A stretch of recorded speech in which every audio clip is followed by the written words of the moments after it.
Monsieur Jean-Marc Michaud, oui. Bonsoir. Bonsoir. Merci d'avoir répondu à notre invitation. Vous êtes conservateur en chef du patrimoine et vous venez nous présenter aujourd'hui le catalogue de l'exposition qui se déroule au musée départemental breton oui. Depuis le 30 novembre, je crois, oui. Jusqu'au 26 avril 2020. Il s'agit de l'exposition d'Émile Simon et de Madeleine Fieffieux, deux peintres en Finistère. On peut dire que ces deux peintres sont restés confidentiels. Oui, d'une certaine façon. Oui. Et pouvez-vous nous les présenter? Oui, alors je vais peut-être, contrairement à ce que j'ai pu vous dire, ce n'est pas tout à fait le catalogue. Enfin, il fait fonction d'eux, oui. Mais en réalité, alors, la genèse de l'histoire, c'est que j'ai été contacté par les éditions Cobrais pour écrire cet ouvrage, et j'avais une certaine latitude pour ajouter des illustrations, pour choisir des œuvres, et de ce fait, on retrouve là les œuvres qui sont dans l'exposition pour la plupart d'entre elles, et il y en a quelques-unes que j'ai ajoutées de mon propre souhait. Alors je suis morbihanais, j'habite en Morbihan, et donc je trouvais intéressant de montrer que Émile Simon et Madeleine Fieffieux avaient parcouru le Morbihan aussi. Et puis j'ai souhaité aussi introduire de la couleur pour montrer en fait la diversité d'approche de ces artistes, en particulier d'Émile Simon, qui est peut-être sûrement dans l'ouvrage une part prépondérante. Il est vrai qu'il était le maître et que Madeleine Fieffieux a été son élève, ce qui n'enlève rien de la valeur de Madeleine Fieffieux. Alors, pour vous les présenter, Émile Simon est né en 1890 et mort en 1976, et Madeleine Fieffieux, qui a été son élève, est née 7 ans plus tard, en 1897, et elle est décédée en 1995. Et à son décès, elle a légué au département du Finistère le manoir de Skividon, ou du Skividon, selon je dirais un peu les époques aussi. Et elle a légué la collection que ce manoir renferme, c'est-à-dire principalement des peintures.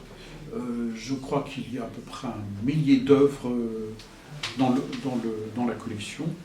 Alors c'est presque l'œuvre de 2 vies finalement, puisque Émile Simon. Alors Émile Simon est issu lui d'un milieu modeste. Son père il est né à Rennes d'abord.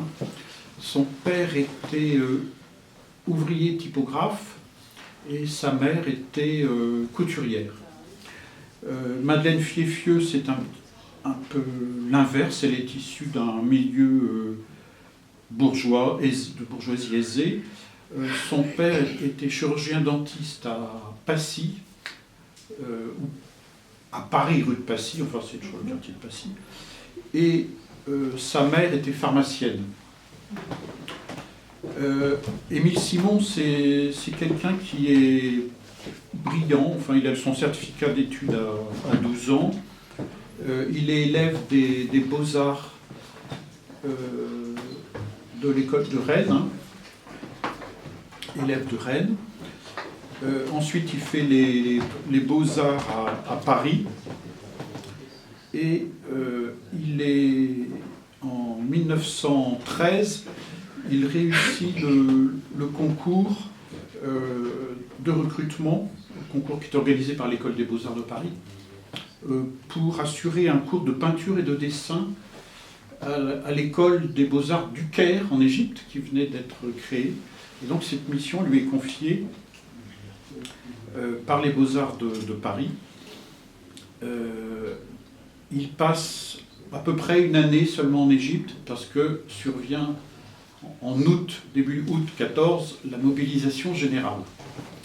Alors, du voyage en Égypte, durant son voyage en Égypte, il a réalisé quelques sujets qu'on peut qualifier d'orientalistes, qu'il va reprendre d'ailleurs à son retour.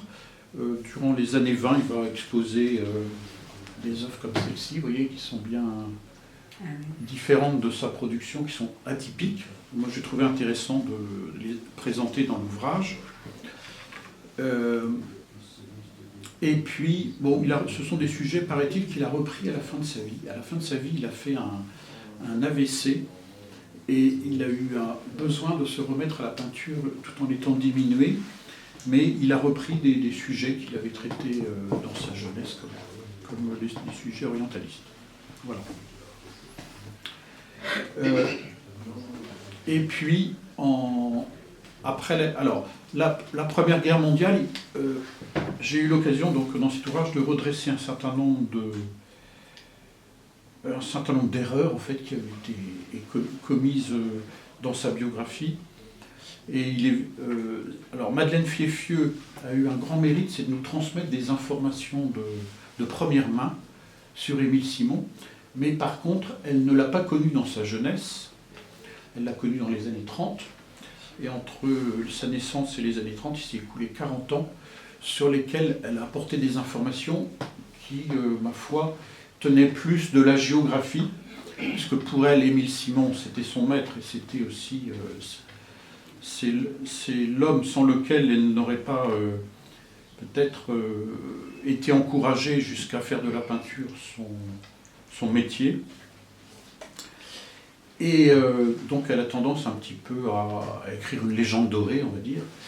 Et donc elle a introduit un certain nombre d'histoires. Alors, elle a dit que Émile Simon avait été prix de Rome, notamment, et que son maître Cormon l'avait incité, je parle d'Émile Simon, à céder sa place au dernier moment pour laisser partir un autre artiste qui avait atteint la limite d'âge qui lui interdisait de se représenter une nouvelle fois. Or, j'ai fait un peu la recherche, et cet artiste qui s'appelait Giraudon, en fait, n'avait pas atteint la limite d'âge. Et puis c'est une histoire qui paraît invraisemblable, puisque le prix de Rome, c'est l'école des beaux-arts avait créé beaucoup de concours, parce qu'il y en avait tout du long du cursus, et c'est le seul, on peut dire, qui avait une visibilité à l'extérieur de l'enceinte de l'école et qui assurait un certain renom aux lauréats. Il y avait une compétition, toute la scolarité était axée sur la préparation du prix de Rome, c'est-à-dire que vous passiez un certain nombre de concours qui constituaient des étapes vous permettant ensuite de présenter le prix de Rome dans les bonnes conditions. Donc c'était d'un tel enjeu pour un jeune artiste que l'histoire était impensable. Elle a dit aussi, bon, je vous dis tout comme ça, après je n'aurai fini, et je citerai ses mérites dans le cours de mon exposé. Elle a dit aussi que pendant la Première Guerre mondiale, il était monté au front. Or, j'ai pu consulter son dossier militaire qui est en ligne sur Internet, et il s'avère que il était d'une santé fragile, au moins dans sa jeunesse, qu'il avait des problèmes de la sphère ORL, peut-être aussi des problèmes pulmonaires, et toujours est-il qu'il n'a pas fait de service militaire, mais cela ne l'a pas empêché d'être mobilisé, comme beaucoup d'autres qui se trouvaient dans cette situation, pour la guerre. Mais en tout cas, il n'est jamais monté au front, il est resté sur l'arrière. Il a assuré, d'abord, il était ouvrier à l'Arsenal de Rennes, et puis ensuite infirmier militaire dans les hôpitaux de campagne de l'arrière. Bon.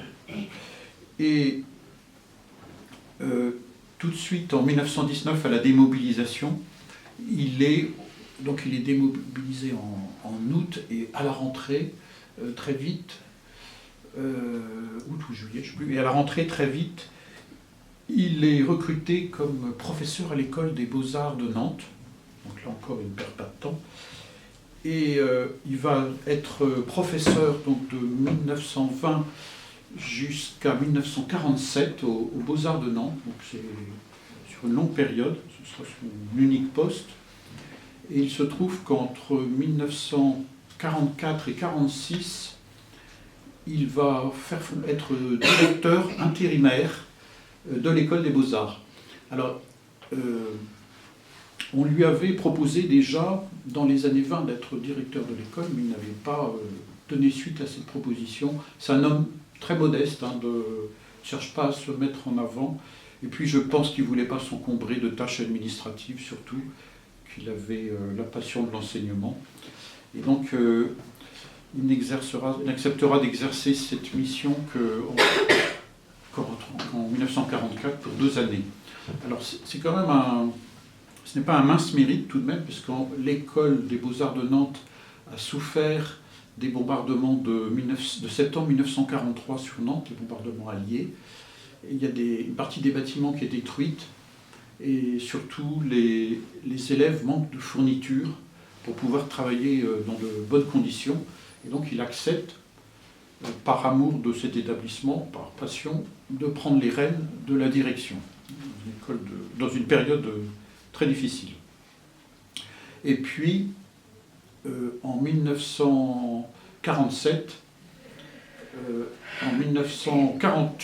il prend sa retraite de l'école des Beaux-Arts de Nantes et il va se retirer au manoir du Skividan,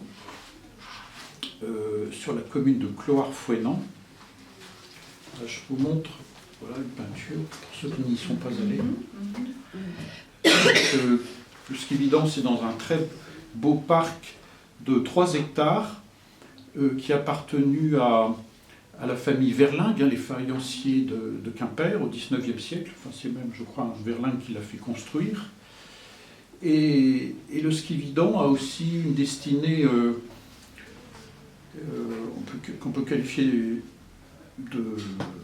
d'exceptionnelle pendant la Deuxième Guerre mondiale,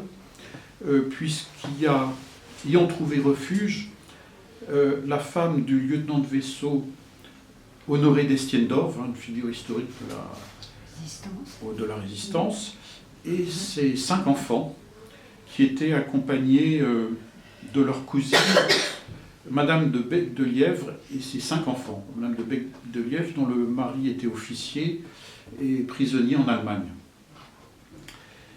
Et donc, c'est là que Eliane d'Estiendorf, puisque c'est son prénom, va apprendre l'arrestation